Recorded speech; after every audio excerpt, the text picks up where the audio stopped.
Hello, good morning everyone. सभी का स्वागत है विशेष फिजिक्स की ऑनलाइन क्लास में। तो आज हम जो टॉपिक देखने वाले हैं, हमने इससे जो पीछे वाली क्लास थी उसमें हमने क्या बताया था, को टाइप ऑफ लेटिस बता दिया था। फिर अपन ने क्या क्या निकाला था, जो मिलर सूचकांक निकालना देख लिया था कि मिलर सूचकांक कैसे निकालते हैं, मिलर सूचकांक क्या होता है, HKL क्या होता है, वो भी मैंने बता दिया था कि किसी भी क्रिस्टल का स्ट्रक्चर बनाने के लिए अपन को क्या जरूरत पड़ती है, मिलर सूचकांक की आवश्यकता पड़ती है। और वो एक निकालने की टेक्निक है, वो मैंने किस प्रोसेस से आप मिलर सूचकांक निकालते हो वो भी मैं आपको बता चुका हूँ। आज अपन बात करते हैं किसकी, आपका जो टॉपिक है क्रिस्टल में जालक तलों के मध्य अंतराल। अब मान लिया कि आपके पास क्या है, कोई प्लेन है, यानी कोई समतल है या कोई प्लेन है। वो प्लेन कौन सा है आपके पास, ABC। देखो इस डायग्राम में एक बार समझने की ट्राई करो। क्या किया मैंने, यहाँ पे कोई मैंने प्लेन माना है। क्या माना है, प्लेन A, B और C। यानी मान सकते हो कि ये कोई क्रिस्टल था, उसका ये उसमें से क्या निकाला है, कोई प्लेन को काट कर निकाला है। जैसे अपने पास क्यूब होता है, क्यूब का मैं क्या करूँ, यदि ये एक प्लेन है यानी एक सरफेस है, इसको काट कर यदि अलग कर दूँ, तो ऐसे ही आपने क्या किया है, कोई क्यूब था या कोई घनाभ था, घन था या ऐसे कोई स्ट्रक्चर थी, उसमें से कोई ट्राइंगल का क्यूब काट के निकाला है। ट्राइंगल का क्यूब कैसे, जिसमें मान लो कि मैंने कल बताया था कि ट्राइंगल का क्यूब कैसे बनता है। ये आपने क्या बना लिया, कोई घन बना लिया, ठीक है। ये मैंने क्या बना लिया, कुछ घन बना लिया। ये इसका एक्स एक्सिस, ये वाई एक्सिस और ये जेड एक्सिस। इस टाइप से यदि कोई होता है तो इसका मैंने इस टाइप से कुछ ट्रायंगल निकाला है यहाँ से, ठीक है। कहाँ से निकाला है, इस टाइप से। यानी कोई घनाभ था, उसके अंदर से कोई ऐसी स्ट्रक्चर थी, प्लेन समतल था, वहाँ से मैंने काट कर क्या निकाला, एक ट्रायंगल निकाला है। वही ट्रायंगल को आपके सामने बड़े रूप में बनाया है, ठीक है। वैसे इसमें समझ में नहीं आता, इसलिए मैंने थोड़ा सा बड़ा करके अलग बना दिया है। अब इसमें क्या होगा, इसमें देखो ये होगा कि आपके पास निकालना क्या है, क्रिस्टल में जालक तलों के मध्य अंतराल। अब ये जालक तल यानी समतल कौन से आ गए, बात करता हूं मैं, क्या है आपके पास ABC क्या हो गया, कोई भी समतल हो गया। और ये ABC क्या कर रहा है, 3 अक्षों पर काट रहा है। कहाँ पर, X, एक तो A पॉइंट है वो X अक्ष पर, B पॉइंट है वो Y अक्ष पर, और जो C पॉइंट है वो कहाँ काट रहा है, Z अक्ष पर। अब मैं बात करता हूँ कि इसमें क्या लिया मैंने, जो जालक अंतराल, यानी मैं एक डिस्टेंस मान लेता हूँ। यानी मैंने क्या किया, ये जो ट्रायंगल बनाया, एक तो बनाया OB, OC और OA। देखो मैंने यहाँ सबसे पहले क्या किया, सबसे पहले तो मैंने किया कि ये जो ON आपको दिख रहा होगा ये रेड कलर में, ये O से N मैंने क्या लगाया, कोई जालक अंतराल यानी कोई लंब डाला है किसी पे। मान लिया कि आपके पास कोई लंब डाले या कोई भी निर्देश तंत्र होगा, उसमें किसी की भी पोजीशन व्यक्त करने के लिए आप पोजीशन ऐसे ही तो बनाते हो। कोई भी निर्देश तंत्र होता है उसकी पोजीशन आप कैसे बनाते हो, ऐसे ही बनाते हो। तो वही पोजीशन मैंने बनाई है, P मानते थे, पर P की जगह मैंने क्या माना है, यहाँ पे N माना है। उसके बाद क्या करूंगा, जब ये मैंने लंब लगाया तो देखो यहाँ पे जो 3 स्ट्रक्चर बन रहे थे अपने पास ABC, तीनों पॉइंट से अपन क्या मिला सकते हैं, तीनों को लाइन को मिला सकते हैं। यानी मैंने क्या किया, ON कोई लंब लिया और वहाँ पे फिर N को C से मिलाया, N को B से मिलाया और N को A से मिलाया। तो N को C से मिलाया, ये ग्रीन वाला दिख रहा है, जो ग्रीन वाला एरिया ये N को B से मिलाया, ये जो ब्लैक वाला एरिया दिख रहा है ये, और जो N को कहाँ से मिलाया, A से, और तो ये रेड वाला जो एरिया दिख रहा है ये। तो ये अपने पास क्या हो गए, 3 अपने पास क्या हो गए, ट्राइंगल बन गए। क्या बन गए आपके पास, ट्राइंगल बन गए। तो आप यहाँ से देख सकते हो कि देखो इसमें यदि मैं बात करूँ कि इसमें अपन को निकालना क्या है, ये जालक तलों के मध्य अंतराल निकालना है। जालक तल मतलब यदि सिंपल वर्ड में आप यदि समझना चाहो तो ये क्या है आपके पास, मान लिया कोई प्लेन थे, ये क्या है आपका कोई क्रिस्टल स्ट्रक्चर था। इसमें जो जालक तल होते हैं यानी कोई भी जालक तल के मध्य की दूरी क्या निकालनी है अपन को, D निकालनी है। तो इस टाइप से आप भी समझ भी सकते हो, ठीक है। तो इसको क्या किया, मैं ये D डिस्टेंस निकालना चाहता हूँ किसी प्लेन में, ठीक है। तो उस D डिस्टेंस को निकालने के लिए मैंने क्या किया, यहाँ पे कंसिडर किए 3 ट्राइंगल कंसिडर किए। अब ये देखो आप कहोगे कि ये A/H, B/K और C/L क्या है। तो देखो मैंने बताया था कि आपके पास क्या होता है, PA अनुपात QB अनुपात RC किसके बराबर होता है आपके पास, HK और L इसी के बराबर होता है। यानी किसके बराबर होता है, मिलर सूचकांक के अपन को निकालना क्या है, क्रिस्टल में जालक तलों के मध्य अंतराल। पर आप देखो अंतराल तो नहीं जानते और कुछ चीजें नहीं जानते, पर आप ये तो जानते हो कि इसका जो PA अनुपात QB अनुपात RC इज इक्वल टू किसके अनुपात के बराबर होता है, HKL। क्या मैं इसको 1/P वाले को तो उधर भेज दूँ, तो ये क्या रहेगा आपके पास, A/H, ये HKL को इधर भेज रहा हूँ, B/K C/L is equal to क्या हो जाएगा अपने पास, 1/Q और 1/R। इसका मतलब मैं कह सकता हूँ कि जो अपने पास 1/P 1/Q और 1/R की वैल्यू आ रही है, यानी क्या हो रहा है वो A/H B/K और C/L। इसका फिजिकल मीनिंग क्या होगा आपके पास, कि इसका जो अंतखंड है, अब मान लिया कि आपके पास देखो यदि मैं इस ट्राइंगल की बात करूँ A, O और N, इसमें क्या होगा, जो A है, O है, N है, यानी A से जो N की दूरी, सॉरी A से जो ओ की डिस्टेंस है ओ से ए की, कौन सी, ओ से ए की, तो वो क्या होगी आपके पास ए बाय एच। ऐसे ही यदि मैं मानता हूँ तो क्या मानता हूँ, ओ से जो सी की डिस्टेंस है वो क्या होगी सी बाय एल, ओ से जो बी की डिस्टेंस है वो क्या होगी आपके पास बी बाय के। तो इस तरीके से ये डायग्राम बनाना है, ठीक है। तो ये डायग्राम बना दीजिए, फिर अपन इसकी थ्योरी लिखते हैं और इसको ये जो निकालना है वो भी निकालते हैं। लिखिए, इसकी थ्योरी लिख दीजिए।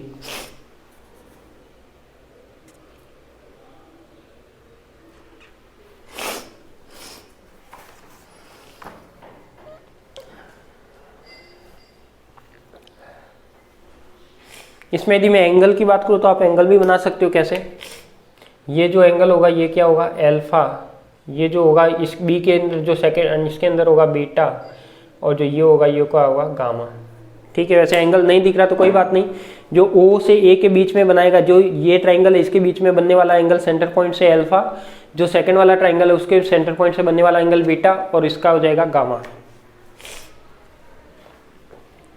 तो ये मैं कह सकता हूँ कि ए by H, B bye K और सी ए बाय एल क्या है, ये एक अंतखंड की लेंथ है, यानी ये अपने पास अंतखंड था, इसकी दूरी कितनी ए बाय एच, इसकी कितनी बी बाय के और इसकी कितनी सी बाय एल।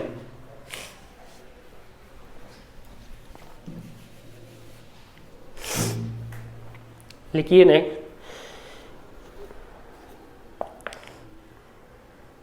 माना किसी क्रिस्टल में दिए गए जालक तल, माना किसी क्रिस्टल में दिए गए जालक तल ए बी सी के मिलर सूचकांक एच के एल ए है। माना किसी क्रिस्टल में दिए गए जालक तल ए बी सी के मिलर सूचकांक एच के एल है। किसी जालक बिंदु को मूल बिंदु O मानते हुए, किसी जालक बिंदु को मूल बिंदु O मानते हुए 3 लंबकोणिक अक्ष OX, OY तथा OZ खींचते हैं। 3 लंबकोणिक अक्ष OX, OY, OZ खींचते हैं। माना निर्देश जालक तल जिससे दिए गए तल ABC की दूरी ज्ञात करनी है। Capital A, capital B, capital C लिखना, स्मॉल मत लिखना। माना निर्देश जालक तल जिसमें दिए गए तल ABC की दूरी ज्ञात करनी है।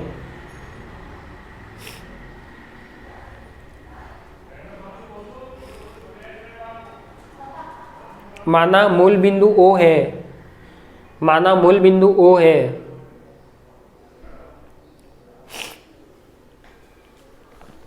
माना मूल बिंदु O है तथा जालक तल ABC capital A, capital B, capital C तीनों अक्ष एक्स वाई जेड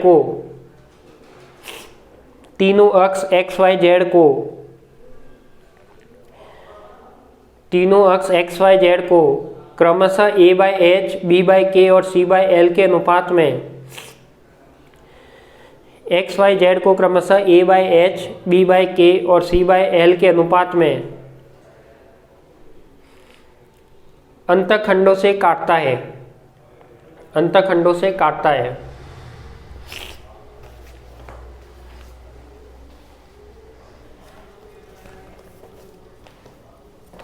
डायग्राम बना दिया क्या? डायग्राम बना दिया हो तो ये 2 चीजें लिख लेना जो मैंने लिखी हुई है आपके सामने। ये मैंने किस लिए निकाला है कि जो अंतखंड काट रहा है उसकी लेंथ निकाली, तो जो डिस्टेंस थी अपने पास वो निकल गई। A बाय एच किसकी डिस्टेंस है, AO की, ये BO की और ये OC की। अपन जो निकालना चाह रहे हैं वो क्या निकालना चाह रहे हैं, अपन यहाँ से ये वाली डिस्टेंस निकालना चाह रहे हैं, यानी कोई भी समतल था, ये जो एक्सिस होगा वो तीनों अक्ष के लिए डिफाइन होगा। तो इसका जो ये अंतराल है किसी भी जालक तल का या किसी भी क्रिस्टल के अंदर, तो ये जो D निकालना चाह रहे हैं। लिखो इसके आगे, माना मूल बिंदु O से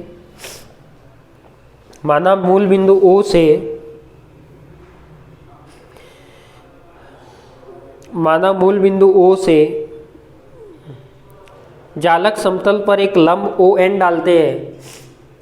माना मूल बिंदु O से जालक समतल पर एक लंब ON डालते हैं, मूल बिंदु O से इस लंब की लंबाई, मूल बिंदु O से इस लंब की लंबाई ON is equal to small d है, ON is equal to small d है। मूल बिंदु O से इस लंब की लंबाई ON is equal to small d है, और यही जालक समतलों के मध्य अंतराल कहलाता है, और यही जालक समतलों के मध्य अंतराल कहलाता है, और यही जालक समतलों के मध्य अंतराल कहलाता है।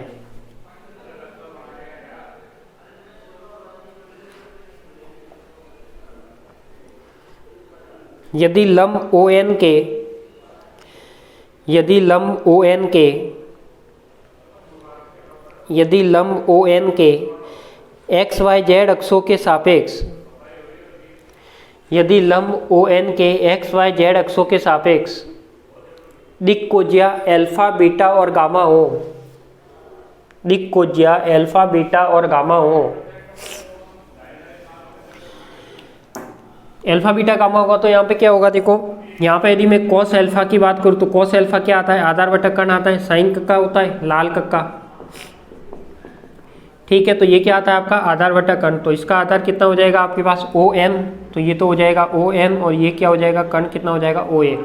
यानी किसकी बात कर रहा हूँ मैं, देखो जो कॉस अल्फा है, कॉस अल्फा की बात करूंगा तो ये अल्फा मान लिया, तो इसमें जो बनने वाला कोण है वो तो क्या हो जाएगा ON कितना है आपके पास, डिस्टेंस कितनी ON की D, OA कितना है, OA मैंने ये लिख रखा है A/H, तो ये कितना हो जाएगा आपका DH/A। ऐसे में यदि कॉस बीटा करूं तो ये क्या हो जाएगा आधार बटा कर्ण, और ये हो जाएगा ON/OB, तो ये हो जाएगा D/B/K, ये क्या आ जाएगा DK/B। ऐसे ही मैं यदि करूँ कॉस गामा तो ये क्या आ जाएगा ON/OC, D/ ये क्या आ जाएगा C/L, तो इसको मैं लिख सकता हूँ DL/C, लिख सकता हूँ। यहाँ तक किसी को कोई प्रॉब्लम। अब मैं क्या करता हूँ, यहाँ पे दिक्कोज्या का रूल जानते हो कि दिक्कोज्या के अनुसार, यहाँ पे मैं लिख लेता हूँ कि दिक्कोज्या के अनुसार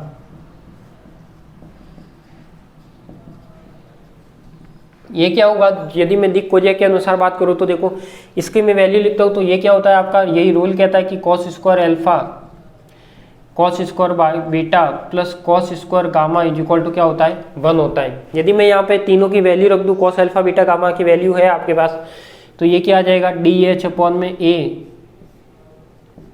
प्लस DK/B प्लस DL/C का स्क्वायर इज इक्वल टू क्या हो जाएगा 1। देखो D तीनों में कॉमन आ रहा है, क्या मैं इसको यहाँ से कॉमन निकाल सकता हूँ, तो D स्क्वायर मैंने कॉमन ले लिया, तो ये क्या रहेगा H स्क्वायर में A square K square B square plus L square में C square is equal to क्या रहेगा 1। तो यहाँ से मैं D की वैल्यू देखो निकल सकती है अपने पास, तो D की वैल्यू क्या आ गई, यहाँ से देखो यहाँ से D की वैल्यू आ गई आपके पास कितना 1/H स्क्वायर में A square plus K square में B square plus L square में C स्क्वायर का क्या आ जाएगा D स्क्वायर है, तो ये क्या आ जाएगा अंडर रूट में आ जाएगा। क्या मैं इसको इस तरीके से भी लिख सकता हूँ D इज इक्वल टू H/में A स्क्वायर K स्क्वायर में B square plus L square में C स्क्वायर, और ये क्या हो जाएगा आपके पास क्या हो जाएगा -1/2। तो ये क्या कहलाएगी आपकी जालक समतलों के मध्य क्या कहलाएगी दूरी कहलाएगी। तो यही अपन को निकालना था। तो देखो यदि आपके पास H के L की वैल्यू है, A B C की वैल्यू है, तो आप जालक अंतराल निकाल सकते हो। यहाँ तक किसी को कोई डाउट, लिखिए इसको, बहुत इंपॉर्टेंट फॉर्मूला है, आपको याद रखना है। एक तो मिलर इंडिसेज वाला, एक ये अंतराल निकालने वाला।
लिख दिया।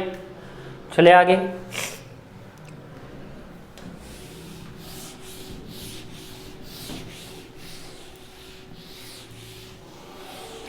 अब क्या करना है, देखो यहाँ पे मैं लिख सकता हूँ कि ये वाला कब वैलिड होगा, यानी मैं एक यहाँ पे नोट बना के लिख लेता हूँ।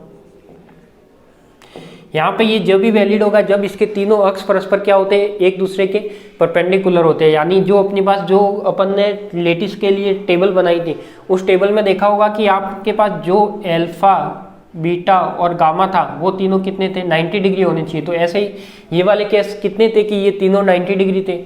फर्स्ट आपके पास लिया था क्यूबिक, जिसका भुजा कितनी थी, A B is equal to C थी। फिर क्या लिया था, सी के बाद टी लिया था टेट्रागोनल यानी द्विसम लंबाक्स, जिसके लिए भुजा कितनी थी, ए बी और नॉट इक्वल टू सी थी, और ये ऐसे का ऐसे था। इसके बाद क्या लिया था, सी टी ओ ऑर्थोमिक यानी विषम लंबाक्स, तो ये क्या था आपके पास, A not B is equal to not equal to C, यानी अल्फा बीटा गामा, ये भी कितना था आपका 90 डिग्री।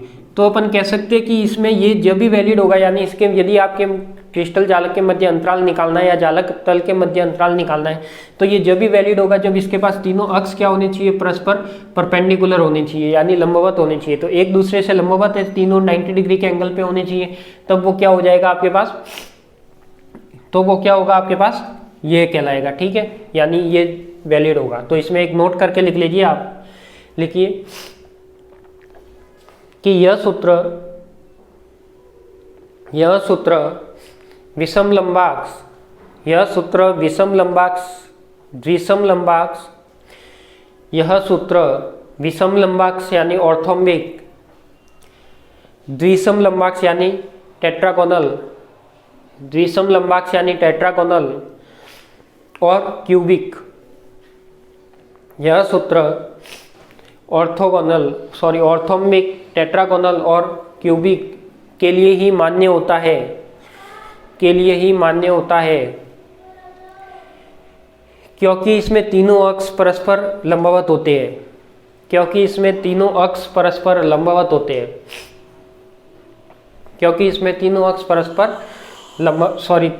कोण लिखना, अक्ष मत लिखना, तीनों कोण, यहाँ तीनों अक्ष लिखोगे तो अक्ष भी क्या है आपके पास, है तो परपेंडिकुलर ही। ठीक है, ये अक्ष लिख लो, वैसे एंगल लिखोगे तो ज़्यादा बेटर है। तो क्या होता है, तीनों अक्ष क्या होते हैं, परपेंडिकुलर होते हैं। अब मैं देखो ये वाला यदि मैं सरल घनीय संरचना के लिए निकालूं, किसके लिए निकालूं, सरल घनीय संरचना के लिए, यानी किसके लिए निकाल रहा हूं, क्यूबिक के लिए। तो यदि मैं क्यूबिक के लिए बात करूं, सिंपल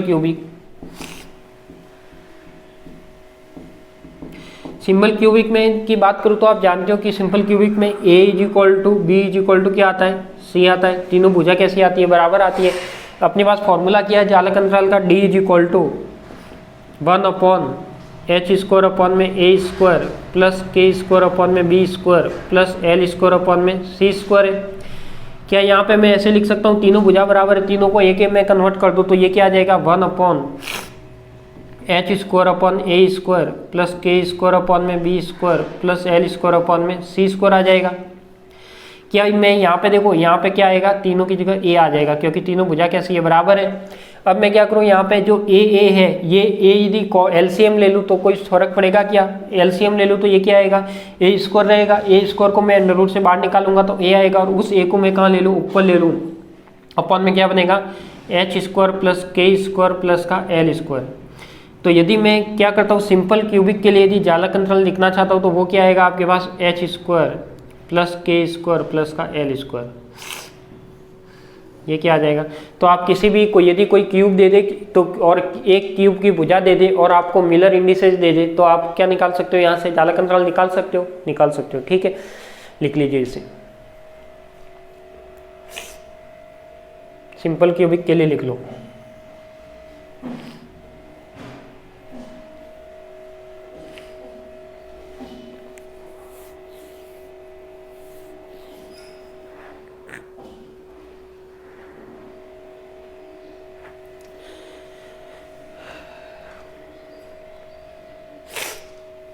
चले आगे। अब क्या करते हैं अपन, अब निकालते हैं अपन किसके लिए, द्विसम लंबाक्ष यानी टेट्रागोनल के लिए। तो टेट्रागोनल के लिए क्या करेंगे अपन, टेट्रागोनल की कंडीशन क्या होती है, हटा दो इसे,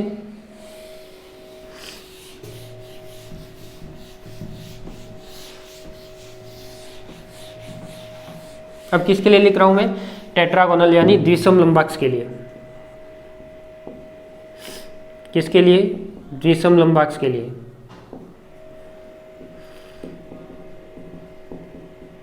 यदि मैं टेट्रागोनल के लिए बात करूं, देखो इसमें क्या रहती है अपने पास, भुजा A B not equal to C रहती है। टेबल से जानते हो आप, आपको याद भी हो गई होगी table, C T O R H M N T. तो देखो A is equal to B होता है, फॉर्मूला क्या होता है आपका, 1/h² अपॉन में k square A square k square upon में B square plus L square upon में सी स्क्वायर। ये वाला क्या है आपका फॉर्मूला है। इसमें क्या करता हूँ, देखो दो भुजा तो बराबर है, तो यानी ए और बी की जगह मैं क्या रख सकता हूँ, कोई भी एक टर्म रख सकता हूँ। ये ऐसे का ऐसे रहेगा, तो इसको मैं ऐसे लिख सकता हूँ, 1/h² प्लस का k स्क्वायर अपॉन में A square plus L square upon में सी स्क्वायर का क्या आ जाएगा, अंडर रूट। ठीक है, तो इसको मैं ऐसे भी लिख सकता हूँ, h² plus k square upon में ए स्क्वायर प्लस का एल स्क्वायर अपॉन में सी स्क्वायर का अंडर रूट में क्या आएगा, -1/2। सही है क्या। तो ये आपका क्या हो जाएगा, जालक अंतराल हो जाएगा। क्या हो जाएगा, जालक अंतराल। किसके लिए, टेट्रागोनल यानी द्विसम लंबाक्स के लिए। और थर्ड के लिए क्या लिखोगे आप, यदि मैं निकालना चाहूँ ऑर्थोम्बिक का, यदि मैं निकालना चाहूँ ऑर्थोम्बिक का, ऑर्थोम्बिक में क्या होगा आपके पास, तीनों ए बी सी है वो क्या है, तीनों बराबर नहीं है, तो अपने पास इसका फॉर्मूला क्या बनेगा, सेम यही लिखोगे फॉर्मूला। तो अब ए बी सी जब तीनों बराबर नहीं है, यहाँ पे दो बराबर थे तो क्या लिया था मैंने, दो भुजा बराबर कर दी। यहाँ पे तीनों ही बराबर नहीं है, इस मतलब इसके लिए क्या आएगा आपके पास, ऑर्थोम्बिक के लिए तो वही फॉर्मूला आएगा, h² अपॉन में ए स्क्वायर, जो फॉर्मूला अपना निकला था यही फॉर्मूला आएगा। तो अपन कह सकते हैं कि ये वाला जो फॉर्मूला है वो किसके लिए है, ऑर्थोम्बिक के लिए। किसके लिए, ऑर्थोम्बिक। तो आप इसके आगे एक पॉइंट लगा लेना, विषम लंबाक्स, और उसमें ये भी ये फॉर्मूला लिख देना जो अपन पहले निकाल चुके हैं, इसलिए वापस इसको लिखने का काम नहीं। वैसे आप लिखना चाहो तो विषम लंबाक्स के लिए अलग से कंडीशन बना के ये लिख के ऐसे निकाल सकते हो, और इसका फॉर्मूला क्या आएगा, ये आएगा, क्योंकि तीनों भुजा क्या है आपके पास, बराबर नहीं है।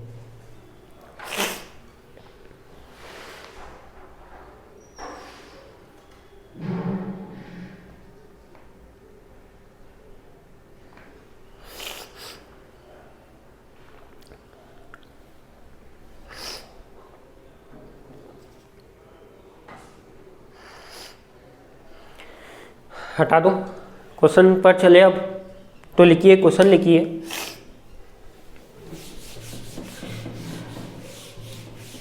किसी घनीय जालक की भुजा ए है, किसी घनीय जालक की भुजा ए है, क्वेश्चन लिखिए, किसी घनीय जालक की भुजा ए है, किसी घनीय जालक की भुजा ए है, तो उसके लिए 011, 101 और 112 के लिए जालक अंतराल ज्ञात कीजिए, या के बीच की दूरी ज्ञात कीजिए। यदि किसी घनीय जालक का जालक नियतांक या घन की भुजा ए है, और ये प्लेन दे रखे 011, 101 और 112, इनके बीच की दूरी ज्ञात कीजिए, इनके बीच की दूरी ज्ञात कीजिए, इनके बीच की दूरी ज्ञात कीजिए। ठीक है, तो इसको आपको सॉल्व करना है, तो देखो कर सकते हो क्या। यदि मैं बात कर रहा हूँ किसकी, क्यूब की, तो क्यूब की बात कर रहा हूँ तो क्या आएगा आपके पास। यदि मैं क्यूब की बात करता हूँ तो क्यूब के लिए आप फॉर्मूला निकाल चुके हो। क्या है ये, एक घनीय जालक है, मैंने पहले ही लिख दिया क्वेश्चन में कि ये क्या है, आपके पास एक घनीय जालक है। इसका मतलब इसका क्यूब के लिए फॉर्मूला क्या आएगा, डी इज इक्वल टू, क्या था फॉर्मूला आया था अपने पास, जो यदि मैं क्यूब के लिए डायरेक्ट बात करूँ तो देखो क्या हो जाएगा, 1/h² अपॉन में A square, K square upon में B square plus L square upon में सी स्क्वायर। ये फॉर्मूला था। जब घन है तो घन की तीनों भुजाएं बराबर थी, यानी तीनों जगह मैंने ए लिया था, वो ए कहाँ गया था, ऊपर। तो ये क्या हो जाएगा, h² प्लस के स्क्वायर प्लस का एल स्क्वायर का अंडर रूट, ये फॉर्मूला। अब मैं क्या लिखता हूँ, देखो D101 के लिए लिखता हूँ, तो ये क्या आएगा, ए तो ऐसे का ऐसे, ए की यदि वैल्यू नहीं दी हुई तो ए ही दे रखा है, तो ए HKL, ये क्या है आपके HKL मिलर सूचकांक तो है, तो ये क्या हो जाएगा 011 यानी 0 का स्क्वायर प्लस 1 का स्क्वायर प्लस 1 का स्क्वायर, कितना आ जाएगा a/√2। ऐसे में यदि बात करूँ D101 की, ये क्या आ जाएगा आपके पास a, इसके ऊपर अंडर रूट भी आएगा। ठीक है, ये क्या आएगा 1 स्क्वायर प्लस 0 स्क्वायर प्लस का 1 स्क्वायर, यानी ये भी क्या आ जाएगा आपके पास, यही आएगा। आप क्या ये बता सकते हो कि D101 और D101 क्या है, समान है, यानी चाहे 101 वाला तल लो या सेम हो गया क्या, ये क्या है 011 है, ठीक है। ये 011 ये वाला तल लिया है तो 011 ये HKL की वैल्यू है तो HKL, यहाँ पे HKL। तो देखो दोनों में डिफरेंस क्या आ रहा है, कुछ आ रहा है क्या, सेम आ रहा है, यानी दो यहाँ से चाहे इस तल से आप डिस्टेंस लो जालक तल की या यहाँ से लो, दोनों की डिस्टेंस क्या आनी चाहिए, यहाँ पे सेम आ रही है। अब मैं बात करता हूँ D112 के लिए, तो वो क्या आ जाएगा आपके पास 1 square plus 1 square plus 2 square, यानी ये कितना हो जाएगा आपका A अपॉन में 4 5 6 यानी अंडर रूट का 6, तो ये वाला क्या आ जाएगा A अपॉन में अंडर रूट 6। तो इस टाइप से आपके पास कोई भी क्वेश्चन आए तो आप कर सकते हो कि आपके पास क्या आएगा, मीलर सूचकांक दिए हुए होंगे और उसके बीच की दूरी ज्ञात करनी होगी जालक तल के मध्य की, तो ये आप इस फॉर्मूले से निकाल सकते हो। लिख लीजिए इसे।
कर दिया।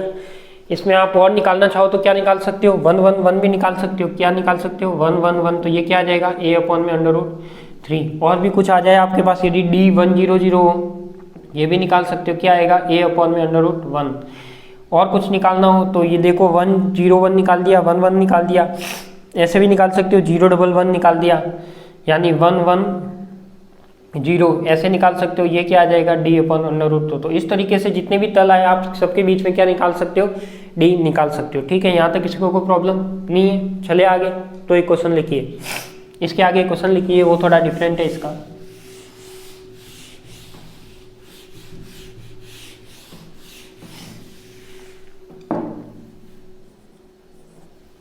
लिखिए इसमें कि सरल गणीय जालक के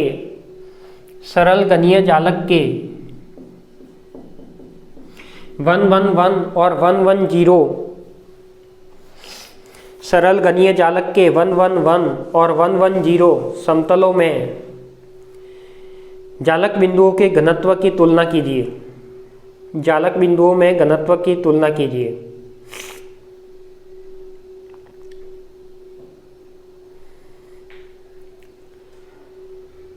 सरल गणीय जालक के 111 और 110 समतल में जालक बिंदुओं के घनत्व की तुलना कीजिए।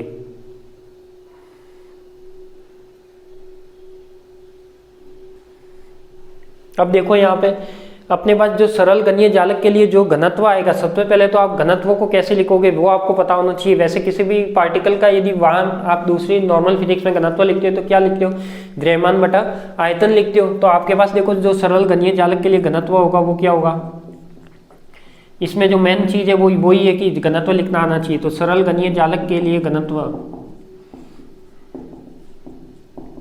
क्या होगा, घनत्व हो जाएगा आपके पास, देखो क्या हो जाएगा रो को, और यहाँ पे जो जालक अंतराल आ रहा है D अपॉन में भुजा का यानी घन का आयतन ABC। अब यहाँ पे क्या है, जब सरल गणीय जालक लिया यानी क्यूबिक की बात कर रहे हैं तो क्यूबिक के लिए क्या आ जाएगा आपके पास, क्यूबिक में क्या आ जाएगा आपके पास A is equal to B is equal to क्या हो जाएगा C। जब ये A is equal to B is equal to C होगा तो ये क्या जाएगा रो इज इक्वल टू क्या हो जाएगा D अपॉन में ए क्यूब होगा, यही तो होगा आपके पास। अब वो क्या कह रहा है कि 1 1 1 और 1 1 0 निकालना है, यानी देखो एक तो निकालना है अपन का क्या D11। तो बताओ D11 क्या आएगा, D11 या पहले मैं ऐसे लिख देता हूँ 1 1 1 तल के लिए।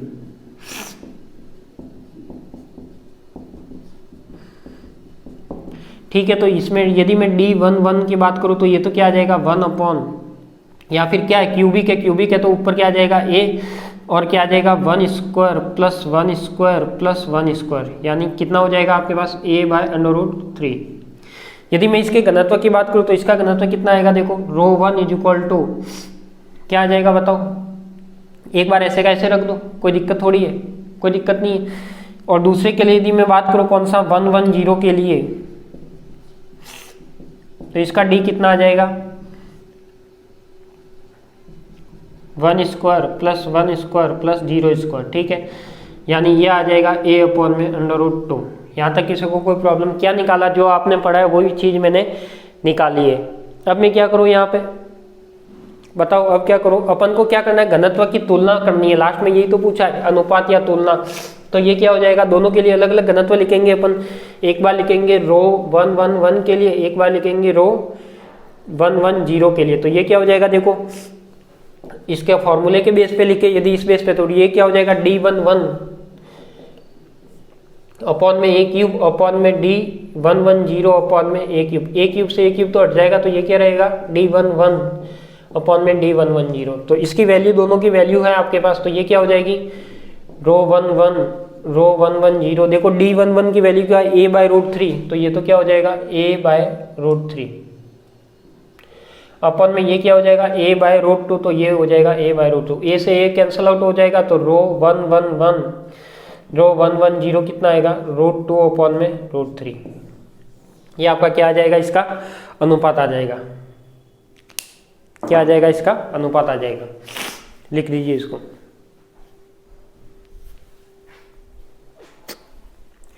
वैसे सॉलिड स्टेट इजी है, ज़्यादा वो हार्ड वाला नहीं है, और डेरिवेशन भी ज़्यादा लेंथी नहीं है, इसमें छोटे छोटे ही है।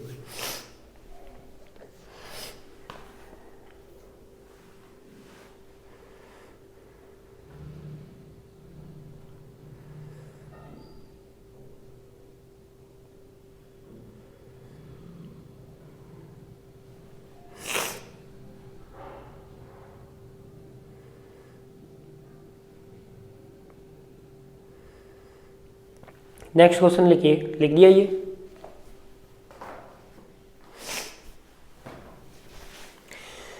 इस टाइप के क्वेश्चन कंपटीशन एग्जाम में भी बहुत आते हैं। नेक्स्ट क्वेश्चन लिखिए कि एक सरल घनीय जालक के 1 0 0 तल के लिए, एक सरल घनीय जालक के 1 0 0 तल के लिए जालक बिंदुओं का घनत्व ज्ञात कीजिए। जब जालक नियतांक 2.5 एंगस्ट्रॉन है।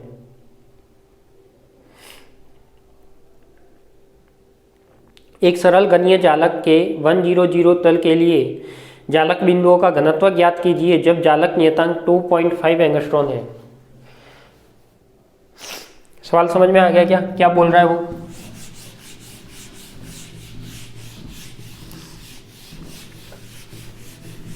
बताओ समझ में आया नहीं आया सवाल?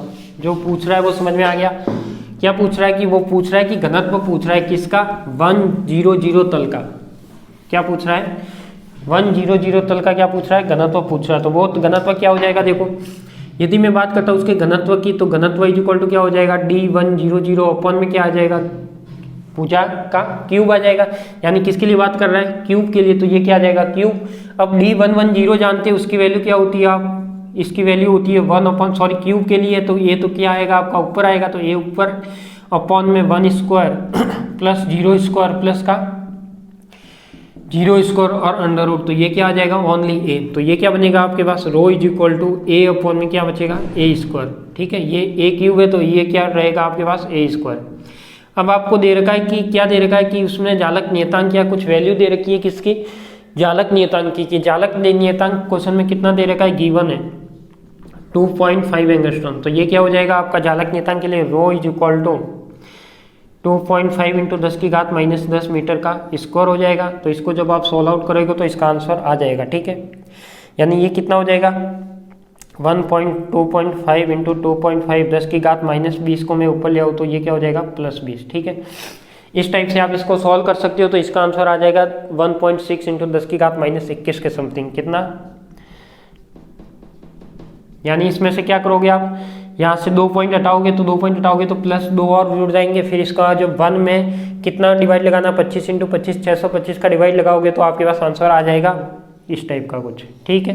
तो ये आपका क्या हो गया, इसका घनत्व हो गया। तो देखो आपका जो आज का टॉपिक था वो यही था कि जालक तलों के मध्य अंतराल कैसे निकालते हैं, इससे रिलेटेड अपन जो न्यूमेरिकल होते हैं वो कैसे सॉल्व करते हैं, सरल घनीय के लिए कैसे करते हैं, और ऑर्थोम्बिक के लिए कैसे करते हैं, और विषम लंबाक्ष के लिए कैसे निकालते हैं, ठीक है। तो ये आपको निकालना आना चाहिए। तो आज के लिए इतना ही, फिर अपन मिलते हैं नेक्स्ट क्लास में नए टॉपिक के साथ। अब जो अपना नया टॉपिक रहेगा उसमें क्या है आपके पास, जो मैंने संरचना बताई थी, एक तो अभाज्य यानी प्रिमिटिव सेल या प्रिमिटिव कोष्टिका, दूसरी बताई थी मैंने बीसीसी, तीसरी बताई थी एफसीसी। अब उसमें कुछ इंपॉर्टेंट टर्म रहती है, त्रिज्या, संकुलन गुणांक, घनत्व, ये सब निकालेंगे अपन, आयतन उसका। तो वो कैसे निकालेंगे तो उसकी कल की क्लास रहेगी अपनी, तो उसमें तीनों पॉइंट अपन वो कवर करेंगे, ठीक है। तो आप सभी को धन्यवाद, मिलते हैं अपन नेक्स्ट क्लास में।